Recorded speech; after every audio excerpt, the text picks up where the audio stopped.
baca buku Friendzone karangan Vanessa Marcelia. Di situ tuh menceritakan tentang seorang sahabat yang udah sahabatan lama banget, tapi itu seorang tokohnya itu namanya Abel suka sama sahabatnya dan namanya David. Mereka itu tinggal dalam satu kos, tapi disetujui sama orang tuanya. Namun pada suatu saat Abel tuh memendam perasaan kepada David, dan David itu seorang cowok yang nggak terlalu peka, dan Abel tuh juga udah sering kali memberikan kayak kode-kode gitu, tapi David tetap nggak peka. Tapi setiap hari Abel tuh ketemu dengan Carlos. Carlos itu bisa dibilang sahabat tapi menjadi musuhnya David, dan Carlos itu ingin mencelakakan Abel, dan mereka itu seperti kecelakaan menabrak pohon dan Abelnya seperti koma gitu. Di saat itu David baru menyadari kalau Abel itu suka sama David, dan akhirnya David setiap hari nungguin Abel di rumah sakit, nungguin itu koma, dan akhirnya 3 bulan 4 bulan kemudian Abelnya sudah sadar, dan akhirnya David menyatakan perasaannya kepada Abel, dan mereka jadi sepasang kekasih. Beberapa amanat yang bisa diambil dari buku ini, kalau ingin menjadi laki-laki itu pekanya ditambahi, dan jadi cewek itu jangan terlalu nyembunyiin perasaannya. Dah segitu ya. Itu ada pertanyaan, silahkan dari tokohnya. Ada Abel, ada David, ada Carlos, ada Luneta, Stephen, Finn, sama Axel. di mana kejadiannya? Di mana termasuknya? Di daerah mana? David itu nyatain perasaannya itu kapan? Waktu setelah baca diarinya Abel, dan dia itu dikasih tahu juga sama Luneta bahwa Abel suka sama dia. Setelah Abel kecelakaan, saat dia koma itu David nyatain perasaannya. Gimana Kak? Sambil dia kayak orang koma, dia tuh nangis bilang, Abel aku baru sadar, maaf aku baru peka, bilang gitu-gitu loh pokoknya. Ada lagi yang mau bertanya? Dah, sekian dari saya, kurang lebihnya mohon maaf. Umar. Assalamualaikum warahmatullahi wabarakatuh. Saya ke kelas dulu ya Bu. Saya membaca buku berjudul Kenangan di Felicia Tuhan ciptaan Ute. Buku ini bercerita tentang anak yang pertama kali masuk sekolah, yaitu masuk ke Felicia Tuhan. Dia memiliki sahabat bernama Mary dan juga Caroline. Namun Caroline memiliki sifat sombong dan tinggi hati.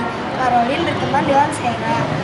Caroline dan Sarah ingin menjadi karena mereka sangat membenci Kana. Kemudian Caroline dan Sarah menaruh minyak di lorong menuju kelas. Saat Kana dan teman-temannya lewat lorong, Mary yang terpeleset, bukan Kana. Kemudian kepala Mary terbentur dengan besi dan Mary pingsan, kemudian dibawa ke rumah sakit. Setelah itu Kana yang begitu kesal kepada Caroline, marah-marah pada Caroline. Kemudian Caroline yang merasa dirinya tidak bersalah mendorong Kana hingga terjatuh. Kemudian Kana sempat buta, tapi Kana hanya buta dalam sehari. Kemudian sekolah Felicia Tuhan mengadakan pesta Summer Night.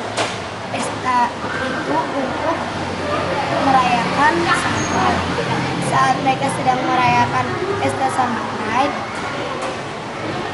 Mary datang dari rumah sakit karena dokter telah mengizinkannya untuk pulang, dan ia kembali ke sekolahnya, yaitu Felicia Tuhan. Kemudian setelah dia sampai di sekolahnya, Caroline dan Sarah pun mengakui kesalahannya dan meminta maaf kepada Mary. Kemudian mereka semua telah menempuh pendidikan di Felicia Tuhan. Kemudian mereka berpisah. Amanatnya apa dari itu? Amanatnya kita tidak boleh merasa kesal kepada teman. kita harus tidak boleh membanding-bandingkan teman. Ada lagi yang mau bertanya? Tokohnya ada Caroline, ada Karna, ada Mary, ada Katinda, ada Selena. Waktu kejadiannya kapan aja? Waktu kejadiannya ada pagi hari, ada sore hari. Udah. Assalamualaikum warahmatullahi wabarakatuh. Ya, ya. Assalamualaikum warahmatullahi wabarakatuh. Di sini saya akan menceritakan tentang Sunset dan Rosie. Diceritakan di sini satu hari sebelum Tegar bertunangan dengan kekasihnya bernama Sekar, ada kejadian di Jimbaran yang sangat menegangkan, yaitu pengoboman. Dan di Jimbaran tersebut, teman Tegar yang bernama Nathan dan Rosie adalah sepasang suami istri.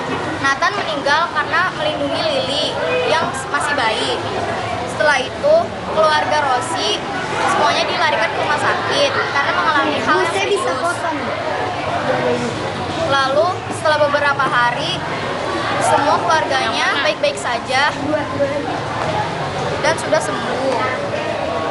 Lalu, 1 bulan kemudian, Sakura, anak Nathan dan Rosie akan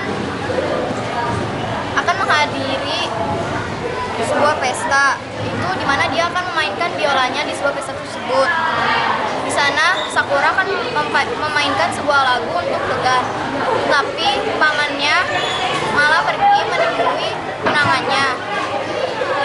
Setelah itu, saat ingin menikah dengan Sekar, Tegar dicegat oleh Lily yang masih kecil.